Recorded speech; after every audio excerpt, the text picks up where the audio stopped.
Hello, this is Scott Boyce from CDL, and today we are going to demonstrate the bricking of the 2x6 Classic Evaporator.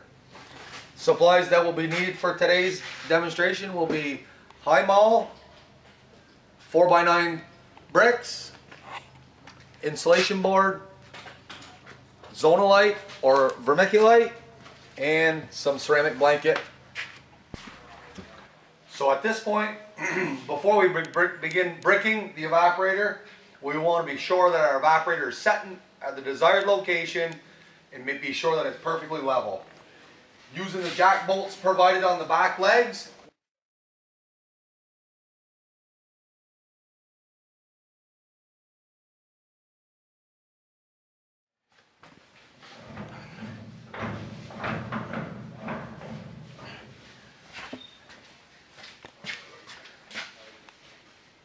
now that our evaporator is perfectly level, we will begin the installation process. So before we begin, there's a few specialty tools that you may need.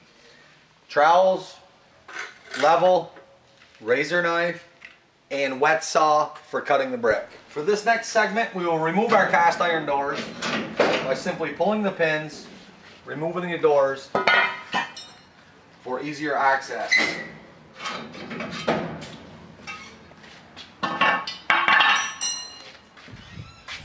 Next, we take some measurements, and we'll be using the 1900-degree fireboard behind the brick before we begin the bricking.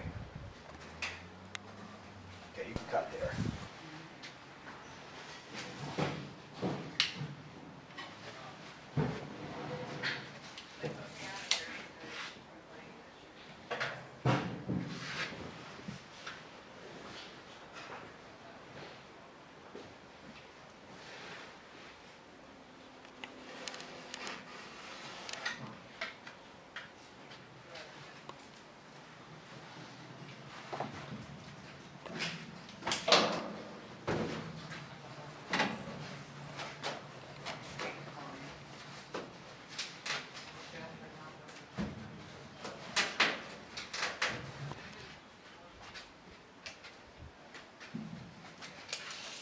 So here we're just measuring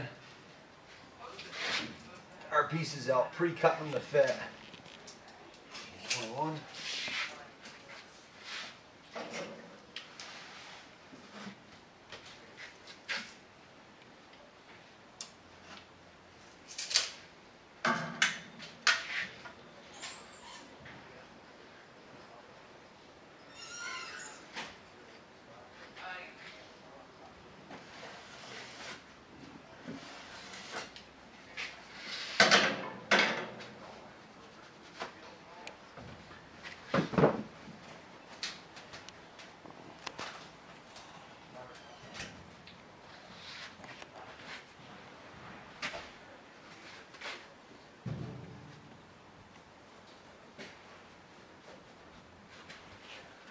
So one thing not to be too concerned about is the final cuts not being perfect. What we will do is take some of our leftover pieces and we will use this stuff and break down the pack in here. We will pack this stuff in, which is fine. All of the brick will cover this. This is a very insulated, fireproof board. So it's just important to fill in the voids for the bricks to go over. And that'll seal you up nice and tight right there. Just like so. We'll be back in 5 with a finished product. Okay, this next segment of the bricking for the 2x6, we finished off with our insulation blanket. We'll now proceed to installing our bricks. What we'll do is we'll take, we're going to use the 4x9 full bricks you'll get from your manufacturer. We're going to be installing them on their side, right against the insulation. We will need to do some precision cuts on the front. So we're going to do some measurements, and then I'll show you our cutting procedure with our wet saw. I'll make a mark and cut this brick so they know.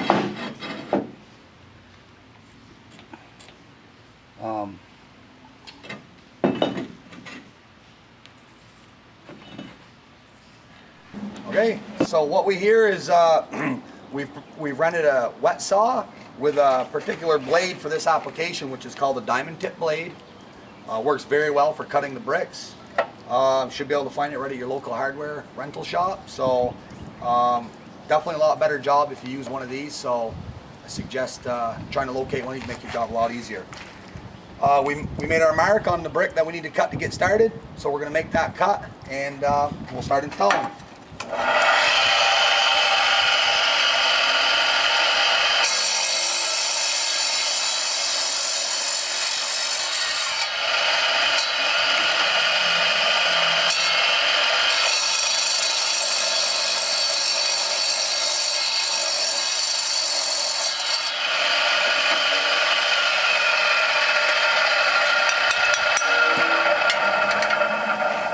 First cut's made.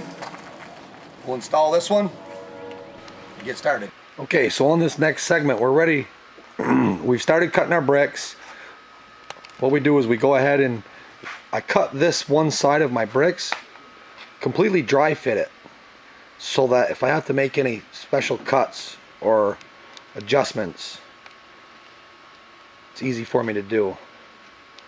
Okay, a little close-up view here of how we dry fit this side. And I've also gone ahead and cut the back, which I've got laid out here on the floor. And I'm going to go ahead and mortar this side in at first. And I want to get you a camera angle here where you can get a good view of how I'll lay these in here. Okay, so we're going to get started. This is a we call this super high mall. This will be the mortar set that we'll use for the bonding agent between the bricks. It's called super high mall, right in the CDL catalog. Okay, we're gonna get started by laying these first bricks in. So once again, we used a wet saw to do some cutting, so should be good. Okay, so you want to just lay out some of this high mall mortar on here. Maybe just a good 8 to 3/16 inches thick is plenty. You don't want too much on there, just enough to get your bricks to bond. Set them right in place. And because we have already gone ahead and pre-cut our bricks, so we should be in pretty good shape for everything to fit good. So it's just a matter of getting them all put together now. I'm going to put a little on the back, help hold them up.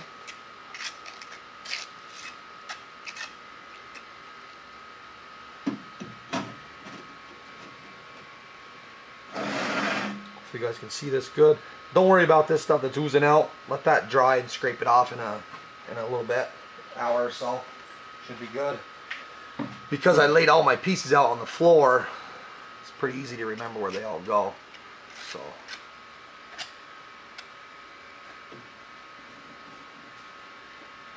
it goes together pretty quick at this point.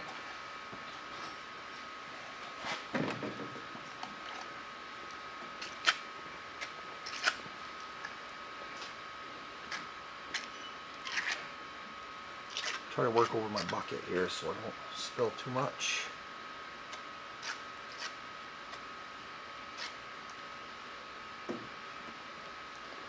Just pushing down in there so it pushes a little bit out. Like I said, we'll clean that up later on.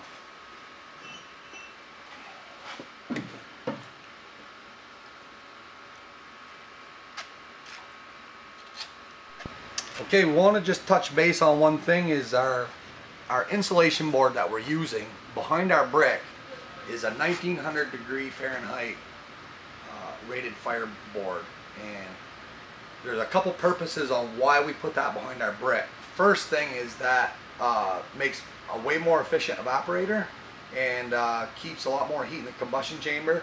And number two is it keeps from the heat penetrating to our stainless and tarnishing our stainless. One thing I want to touch base on was our brick size. What we use in the combustion chamber is the 9 by 4.5 bricks, which we call a full brick. And a little later on in the segment, at the in the back end of the evaporator, we use what we call half bricks. So they're only half the thickness. and we'll also use these for our top edge. And the reason being is that we want to keep as much pan surface over the fire. So what we do is we put a half brick on the top, and that reduces the coverage of the pan. So this will work good for the top shelf of the bricking. So we're going to go ahead and get that installed.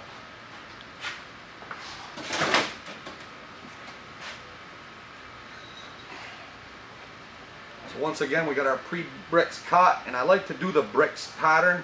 So I'm going to start with a half brick because I finished off with a full brick on the previous layer. So once again, we're going to put half bricks in here. And this next one, I want you to look right here.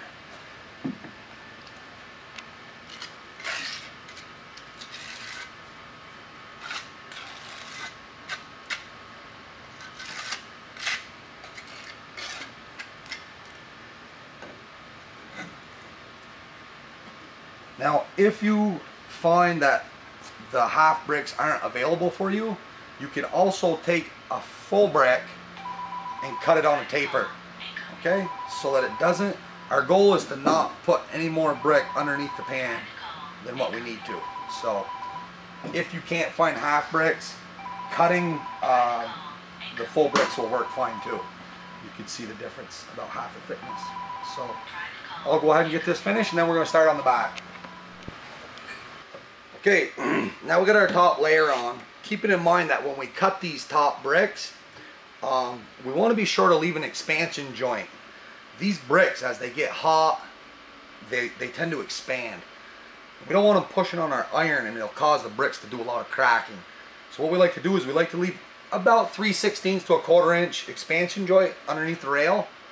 Later on in the video, I'll show you how we'll chink that with some ceramic insulation to help it stay efficient. The next thing was I went back to a full brick for this last portion, and the reason being is when I come up through here with the back wall, it does a lot nicer job on sealing up here, which I'll show you as we get started next. Okay, so we got both sides finished, left and right. So we're just going to give you a quick view of that, and we're going to get ready to start placing our bricks that we've already pre-cut for the back wall.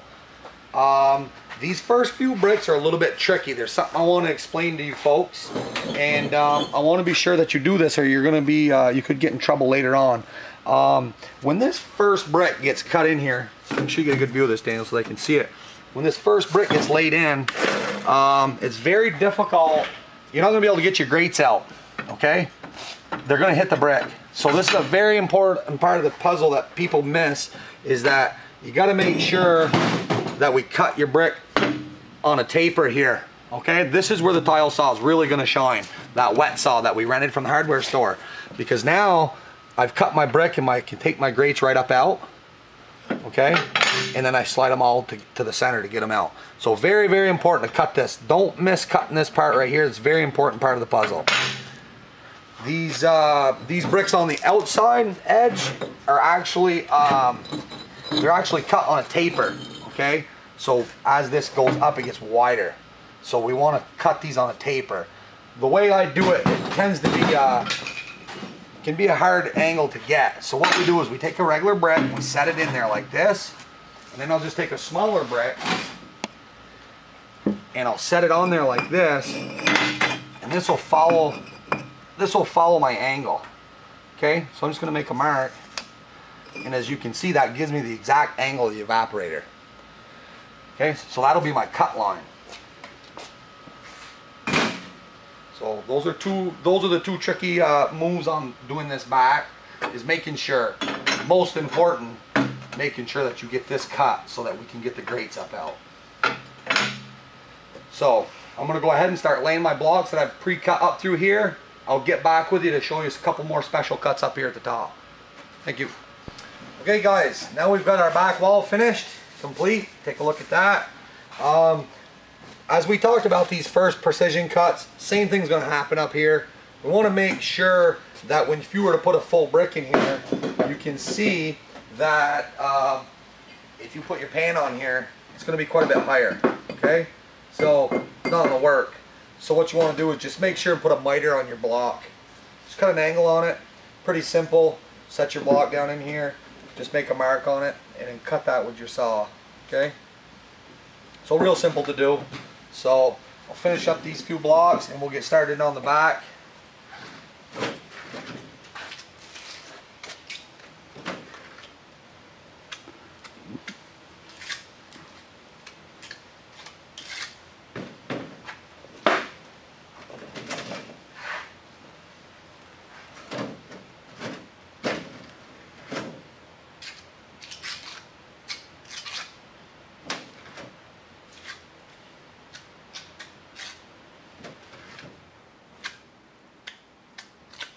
Once again, just nice thin layer on there. Don't need too much.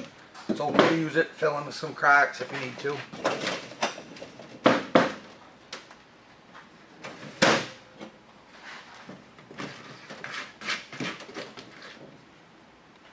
That's the right direction.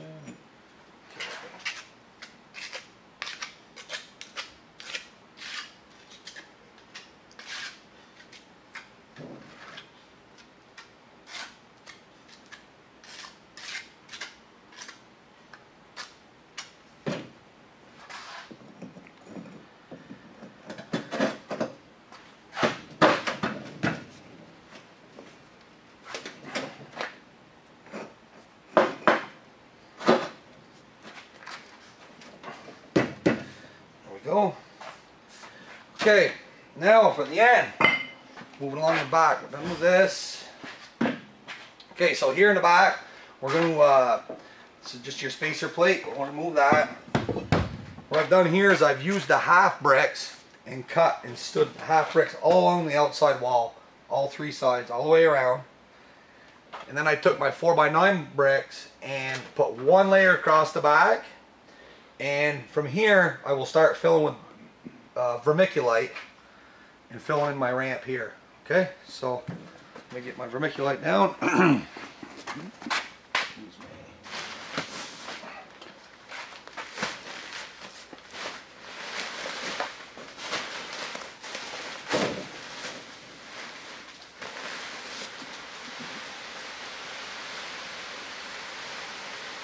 The reason I like to use this is because it doesn't weigh very much. It doesn't burn, very efficient. All we want to do is pack this right down in here nice and tight. Okay.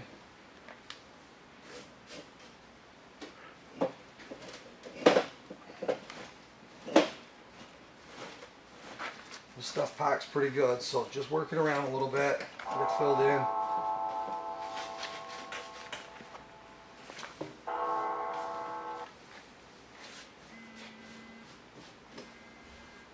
If you can see, come right up here then.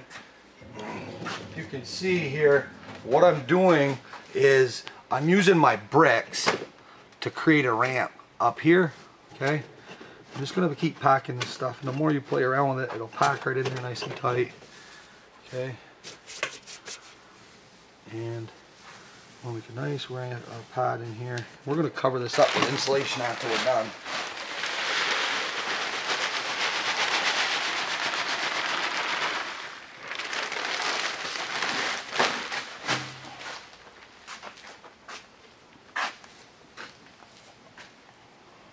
And if we got to cover this up, you can use sand. You want to put a little bit of sand on top of this, because this stuff is so light that when you get your draft from your heat, it'll all tumble down in here and plug your stack. So it's important that we try to keep this in place by using some sand, or I'm going to use the preferred method, which would be the ceramic blanket. And that seals it up really nice.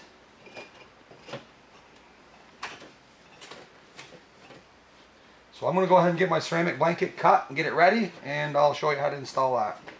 Okay guys, so as you can see, we got our vermiculite all in, and what I did was I created myself a little ramp, and I'll have you take a look right in here. You can see as I use my bricks, you know, that's just one full brick, which is 9-inch, okay? So one full 9-inch brick, and then I kind of created my ramp to come from about 8 inches or so from here. Keeping in mind, I've got some ceramic 8-pound blanket. that's 1900 degrees that I'm going to cover this with. So I'm going to gain, I'll gain an inch of coverage here. So we'll get this blanket all put in, and we'll see how it looks in the end.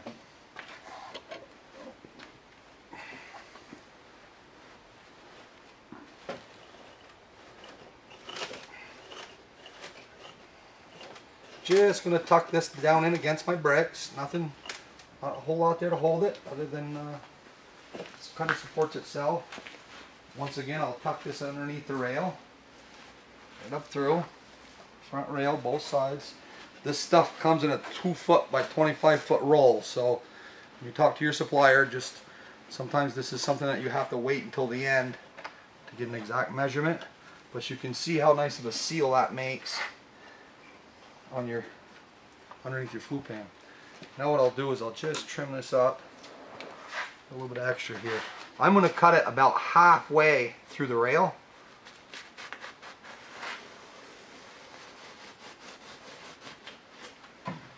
Okay, and I can use this and tuck it right up and underneath my rail. And sometimes you can use your knife to get it in there. It helps get it in a little bit. Special. You just want to get it tucked down there so that the draft don't roll it back while you're boiling your sack. It's alright that it's humped up a little bit. It's going to be, it'll settle down. That makes a nice, tight, efficient. Never lose any heat out of that. Once again, what we talked about in the early part of this was I leave an expansion joint along my bricks right here. This is going to be, I'm going to use some of my waste to fill that in. This stuff is a little itchy, so be careful with it. I know I'm not wearing long sleeves, but you might want to. I'm just going to use some of this for the expansion joint. You don't need to get in there too tight.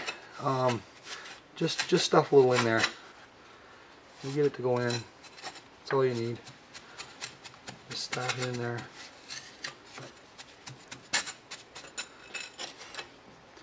You can pull this stuff apart, make it a little thinner. You just put that right in there like this, and that'll keep your heat in there. We'll do that right down through. Some of it's a little bit tighter than others. Chink that right down through. That'll make for a nice, tight, efficient evaporator. Okay, guys, we've got our bricking part done. We've got our blanket done. We've finished back there. What we want to do now is we want to use the pan gasket underneath our pans. It comes in a couple different forms. This is a web form, a little bit more money. It's got a lot more life to it. Lasts a lot longer. We use a high temperature silicone to to glue this down to the evaporator. So once again, right in the CDL catalog, you can find all this stuff, you guys. Talk to your representatives. What we're going to do is we're going to lay this down. We're going to glue it down all 3 sides, and then we'll be ready to set our pans. A couple things I want to talk about was I did finish chinking my sides, so I've got my insulation there so my rails are protected. We've got our ramp all done. One thing that I wanted to comment on is that this ramp from a 2x6 versus a 2x8 or a 2x10 or a 3x10, this ramp, the measurements are going to change from one evaporator to the next. Some of the ways that you can tell are maybe your stack temperature, how you're boiling in the back, different things like that that'll tell you whether this is right or wrong as far as the measurement, whether it's going to be 6 inches, 8 inches, or 10 inches, where you start this ramp. Particularly with the 2x6s, we've kind of proven that around 8 inches from the base stack rail, roughly here, about 8 inches works really well. So hopefully that works out for you guys. I'm going to go ahead and start laying this gasket down. And I like to just take this silicone and I kind of like to do just a snake, little S pattern. And this works really well for holding this in place. So each time you pick your syrup pans up, your gasket, which if you guys have done this before know, that you go through a lot of gasket. It's expensive. So that will hold that right down in place. Hold that nice and straight. That's all there is to that. I'll do the same thing down the side here. I like to do a nice S pattern like I said, instead of just straight lines. And then it covers the, try not to come out too far because it won't be underneath your gasket. And doesn't look good, be messy. So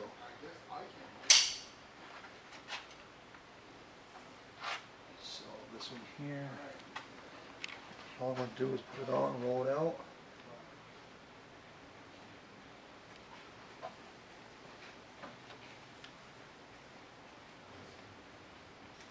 And I'm just going to put it even with the inside rail of the evaporator. Okay, straight down. Okay everybody, this concludes the video for the bricking demonstration for the 2x6 evaporator. We're going to give you one last rundown view of everything. Like I said, we had the 4x9 bricks, the 4x9 half bricks, the ceramic blanket, the vermiculite that's beneath it. Remember our pan gaskets. At this point, you're ready to go ahead and raise your stack and set your pans to hopefully have the beginning of a good sap season. So, thank you guys very much and good luck.